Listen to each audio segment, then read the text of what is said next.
Hello, in this video I want to show you how to install Microsoft Edge browser on POCO X3 GT. And to do this we'll need to open our Google Play Store. Now let's find Microsoft Edge.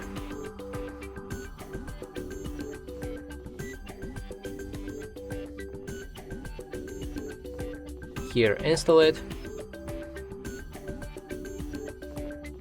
When it's ready, you should be able to open this app, and now first thing is introduction. You can read through it to learn some interesting features about this browser. I'm gonna skip it. Then we can customize a homepage of the browser with a wallpaper, most visited sites, and a news feed. Then sign in to turn on synchronization. I'm gonna skip it with not now. Set Microsoft Edge as a default browser, and then accept or disagree with the data sharing preferences. You can also read through all of the information here. Click on confirm, open any website, and as you can see, it works fine. And that's it for this video. Hope you like it. Please consider subscribing to our channel, leave a like and a comment below.